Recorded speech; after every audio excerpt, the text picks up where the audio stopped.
Applied max-min problems, sometimes you'll hear them called optimization problems, are another application of derivatives. So what we know so far is that the derivative is the slope of the tangent line. We're going to use that information.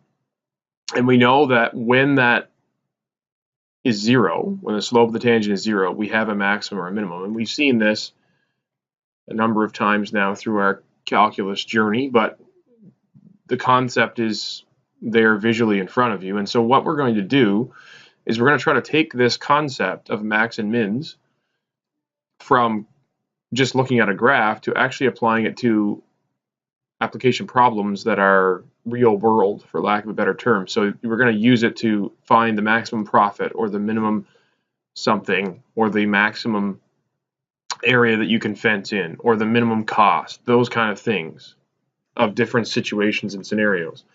So if you look at just an example of what that's going to look like, here's a kind of standard max-min problem. We're going to look at a couple of different examples of problems that you're going to see that are representative, I guess, of what you're going to see. So here's one. Find two positive numbers whose product is 1,000 and whose sum is a minimum. In these problems, you're always going to be given find something, okay? So here's what we want to find. We want to find two positive numbers, okay? And what we have to do then, if we're going to try to find those, is we have to give them variables. So we have to say, what are the positive numbers, and let's make them something. So I've called them, in this case, J and P, because X and Y needed a break. But if you look at the two positive numbers, it tells you two things about them. It tells you the product is 1,000, and that is information that we can use to write out an equation. We can say P times J is 1,000. That's what it's telling us. All right, and I've written that there as well. JP, I guess, or PJ is 1,000. So that means that you can write one of the variables, and it doesn't matter which one, in terms of the other. And then it's going to tell you, aside from that piece of information, it's also going to tell you something that you want to minimize or maximize. So we want to figure out their sum is a minimum. So the sum is them added together, so J plus P, and we're trying to minimize that. Okay, and what we're going to try to do then is we're going to try to write this in terms of just J or just P. So you notice up here I went J is equal to 1,000 over P, so I'm going to put that in there.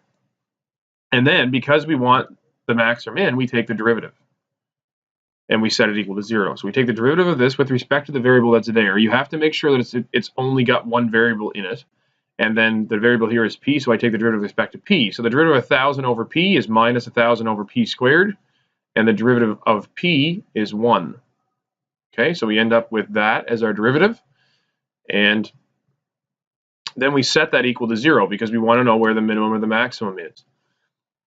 Okay, so that means that 1,000 over P squared is equal to 1, which means P squared is 1,000, which means that P is plus or minus the square root of 10 times root 10, or 10 root 10. It's actually, if you're not sure where that came from, it's the square root of 1,000, and then we split 1,000 into 100 times 10, and the square root of 100 is 10. So we're just simplifying it and making it a mixed radical. But what we get two answers. But you notice up here it said that we need two positive numbers, so the answer has to be the positive one.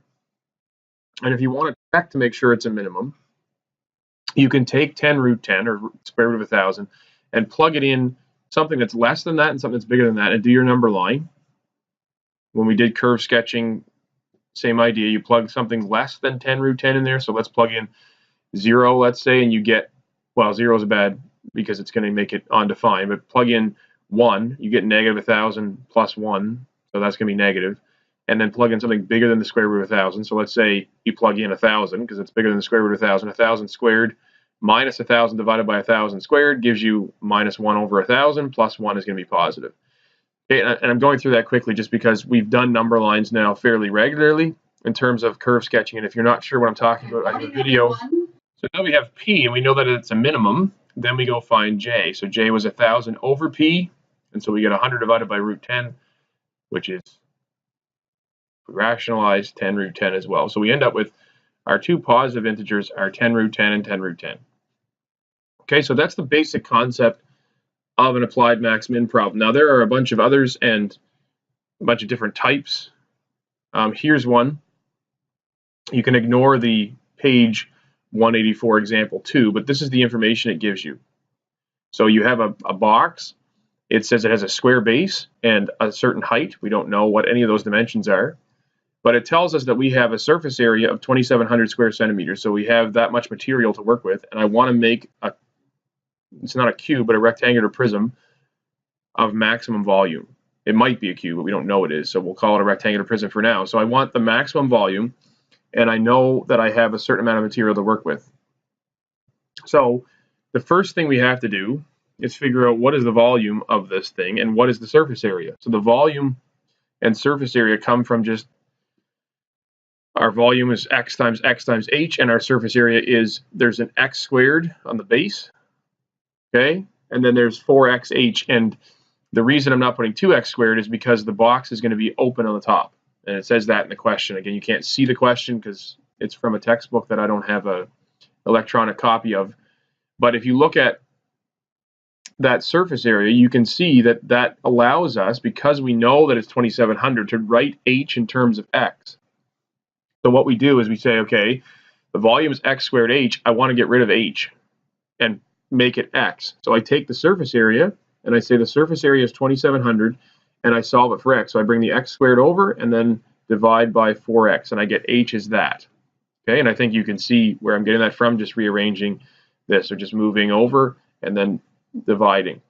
And then what we do is we replace that into our volume formula. So our volume formula becomes x squared times h, but now h is 2,700 minus x squared over 4x.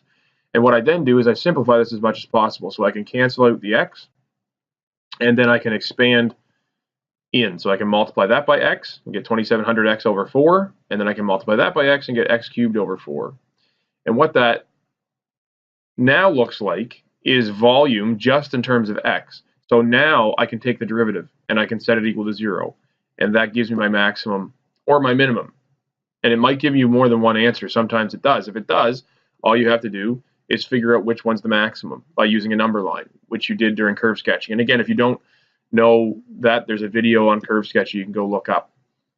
And it goes into more detail about the number line. So if you look at the derivative of this is just 2,700 over 4. Derivative of this is 3x squared over 4.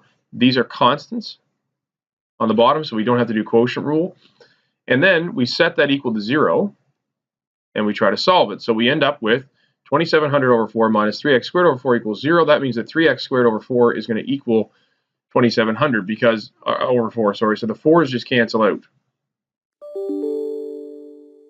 And that's going to give me 3x squared is 2,700, x squared is 900, and that means that x is 30. Okay, now we only got one answer. So we can make an assumption that that is the maximum because it's the only answer that showed up and the question is asking us for the maximum. But to ensure that it is, you can go back and do your number line and check. So you can pick a number, just put it into the derivative. This is the derivative here without it being equal to 0, but that's our derivative. So if I pick something less than 30, let's say 5, I don't know why I picked 5, but why not? So 5 squared is 25 times 3 is 75. 2,700 minus 75 is positive. Okay, so that divided by 4 is still positive. And if you pick something bigger than 30, let's say 50, 50 squared is 2,500 times 3 is 7,500, then it's clearly negative because 2,700 minus 7,500 is negative. So it is a maximum. It goes from plus to minus. So then what we do is we say, okay, that gives us our maximum volume. What is that max volume? Well, we plug x back into our volume formula, and it gives us 13,500 cubic centimeters.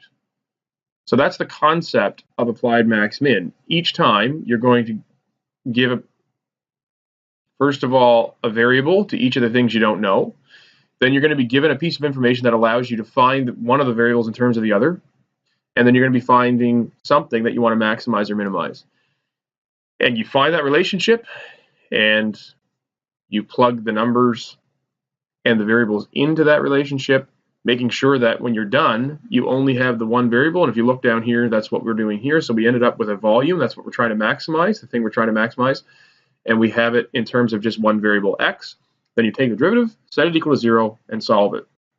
This gets more complicated depending on the question. Sometimes the questions actually don't give you numbers. They say things like prove that If you have a certain perimeter, P, instead of giving you a perimeter, that the maximum area is a square that you can make if you're making a rectangle.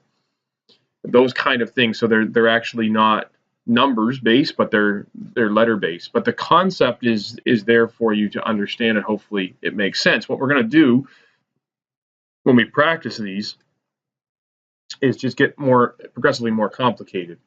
And as you do that, you'll see some questions that are a little bit harder to find the relationship, or that don't involve numbers at all. Okay. One of the classic ones, and I'm just going to scroll through here until I find it, is cutting squares out of the side of a sheet of metal or a sheet of cardboard or something. There we go. So it's something like this. So it says you're going to take a box. In this case, it's a 3x3 square. You're going to make a box, sorry, out of a 3x3 square, and you're going to do it by cutting squares out of each corner.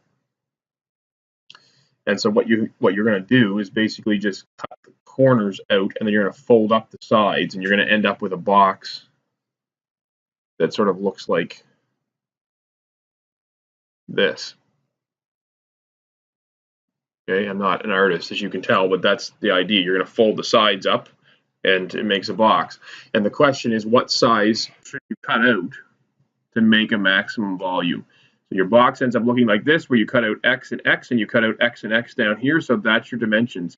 And then you find your volume, length times width times height, and it becomes a function with X in it. And then you take the derivative, set it equal to 0, and solve, and you can do that. I'm not going to go through that whole thing, but if you want to just pause the video and sort of follow through on your own, you're certainly welcome to do that. But the derivative becomes a quadratic. You solve that quadratic, and you get two answers. But one of the answers is not going to work. And so in this case, X is too big because it's 1.5. And if you take 1.5 out of each side, then the side becomes 0. And that's not good if you want to actually have a box. So the answer is 1/2. Okay. And then you can actually find the volume by plugging in 1/2, and it gives you 2 cubic meters. That's the biggest size you can make. So that's another example of one. And again, I went through that quickly, but I would encourage you just to pause the video if you want to sort of follow through it. But those are some of the questions you're going to be asked to do. We will do more, and as we do more, hopefully the concept will make that much more sense. But the more you practice, the more complicated they will get as well. And we'll do those together in class.